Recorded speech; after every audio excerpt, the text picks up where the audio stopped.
ಏನ್ ಮೊಟ್ಟೆ ಈ ರೇಂಜ್ ಇತ್ತು ಅಂತಂದ್ರೆ 3 ದಿನಕ್ಕೆ ಗಿಲ್ಲಿನ ನೋಡಿದ್ರೆ ಇರಿಟೇಟ್ ಆಗ್ತೀನಿ. ನಮಸ್ಕಾರ ವೀಕ್ಷಕರೇ, ಬಿಗ್ ಬಾಸ್ ಮನೆಯಲ್ಲಿ ಇವತ್ತು ಕ್ರೇಜಿ ಅಂದ್ರೆ ಕ್ರೇಜಿ ಅಂತಾನೆ ಹೇಳ್ಬೋದು. ಏನಪ್ಪಾ ಅಂದ್ರೆ ಇವತ್ತೊಂದು ದೊಡ್ಡ ಜಗಳ ನಡೆಯುವ ಒಂದು ಸಾಧ್ಯತೆ ಇದೆ ಅಂತಾನೂ ಕೂಡ ಹೇಳ್ಬೋದು.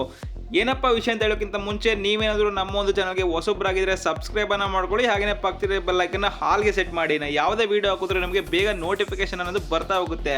ವೀಕ್ಷಕರೇ, ನೀವು ಈಗಾಗಲೇ ಒಂದು ಕ್ಲಿಪ್ ಅನ್ನ ನೋಡಿದ್ರೆ ಆ ಒಂದು ಕ್ಲಿಪ್ ಅಲ್ಲಿ ರಾಶಿಕಾ ಹಾಗನೇ ಸೂರಜ್ ಅವ್ರು ಕುಂತ್ಕೊಂಡು ಮಾತಾಡ್ಕೊಂಡಿರ್ತಾರೆ. ಗಿಲ್ಲಿ ಅದೆಷ್ಟು ಮೊಟ್ಟೆ ತಿಂತಾನ ಅಂತ ಗಿಲ್ಲಿ ವಿರುದ್ಧ ನಿಂತ್ಕೊಂಡು ಆಡ್ಕೊಳ್ತಾ ಇರ್ತಾರೆ.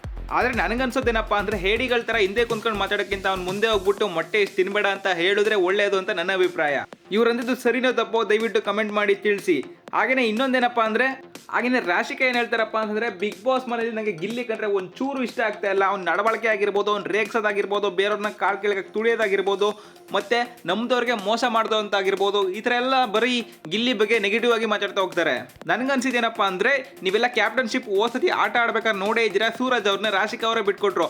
ಆದ್ರೆ ನೀವೆಲ್ಲ ಗಮನಿಸಿರ್ಬೋದು, ಕಳೆದ ಒಂದು ವಾರಗಳಲ್ಲಿ ಕಾವ್ಯನ ಅಳಿಸ್ಬೇಕಾಗಿರ್ಬೋದು, ಗಿಲ್ಲಿ ಊಟ ಅನ್ನೋದನ್ನೇ ಬಿಟ್ಬಿಟ್ಟಿದ ಅಂತಾನೆ ಹೇಳ್ಬೋದು. ಹಾಗೆ ರಘು ಕಾವ್ಯ ಎಷ್ಟೇ ಗಿಲ್ಲಿ ವಿರುದ್ಧ ಮಾತಾಡಿದ್ರು ಗಿಲ್ಲಿ ಹೋಗಿ ಕೊನೆಗೆ ಅವರಿಬ್ಬರನ್ನ ಕೂಡ ಬಿಟ್ಕೊಡೋದೇ ಇಲ್ಲ. ಯಾವತ್ತೇ ಇದ್ರು ಈ ಒಂದು ಗಿಲ್ಲಿ ಫ್ರೆಂಡ್ಶಿಪ್ಗೆ ತುಂಬಾ ಅಂದ್ರೆ ತುಂಬಾ ವ್ಯಾಲ್ಯೂ ಕೊಡ್ತಾನೆ ಅಂತಾನೆ ಹೇಳ್ಬೋದು. ಆದ್ರೆ ರಾಶಿಕಾ ಅವರು ಬರೀ ಕ್ಯಾಪ್ಟನ್ ಆಗೋಕ್ಕೋಸ್ಕರ ಸೂರಜ್ ಅವ್ರನ್ನ ಬಿಟ್ಕೊಡ್ತಾರೆ. ಸೊ ಇಲ್ಲೇ ಅರ್ಥ ಆಗುತ್ತೆ ಯಾರು ಫ್ರೆಂಡ್ಶಿಪ್ಗೆ ವ್ಯಾಲ್ಯೂ ಕೊಡ್ತಾರೆ, ಯಾರು ಕೊಡಲ್ಲ ಅಂತ ಅನ್ನೋದು. ಹಾಗೆ ಇದೇ ತರದ ಬಿಗ್ ಬಾಸ್ ಅಪ್ಡೇಟ್ಸ್ಗಳಿಗೆ ನಮ್ಮ ಒಂದು ಚಾನಲ್ ಮರಿದೇನೆ ಸಬ್ಸ್ಕ್ರೈಬ್ ಮಾಡಿ ಇಟ್ಕೊಳ್ಳಿ. ರಾಶಿಕಾ ಹಾಗೇನೆ ಸೂರಜ್ ಮಾತಾಡಿದ್ದು ಎಷ್ಟು ಸರಿ ದಯವಿಟ್ಟು ಕಮೆಂಟ್ ಮಾಡಿ ತಿಳಿಸಿ. ಹಾಗೆ ನಿಮ್ಮ ನೆಚ್ಚಿನ ಸ್ಪರ್ಧೆ ಯಾರು ಅಂತ ಕಮೆಂಟ್ ಮಾಡಿ ತಿಳಿಸಿದ್ನ ಮಾತ್ರ ಮರಿಬೇಡಿ.